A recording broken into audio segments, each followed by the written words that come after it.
A Toronto Star CBC News investigation has obtained unprecedented access to internal RCMP criminal case files.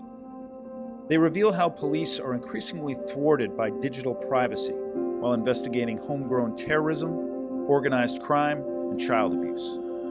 But police calls for greater access to digital evidence are being forcefully challenged by privacy advocates, who say more state surveillance would undermine fundamental rights of Canadians. 20 years ago, we used to be able to intercept almost 100% of communications, lawfully intercept communications between bad guys or criminals with the proper authorization. Today, we're likely to intercept probably 20% of communications between criminals. Freedom means you don't have someone looking over your shoulder 24/7. You are free to go about your business as long as you're a law-abiding citizen. You are in control. To me, privacy is all about personal control over the uses of your personal information. In the wrong hands, your personal information can come back to haunt you.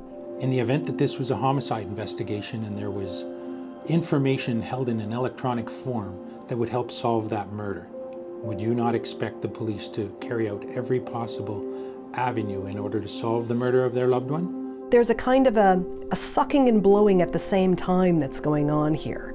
It's impossible to say this information is critical to our ability to catch criminals and yet has no privacy interests that we should be guarding at the usual level. You can't say both those things at the same time. When we use an investigative technique, quite often, we disclose it in court.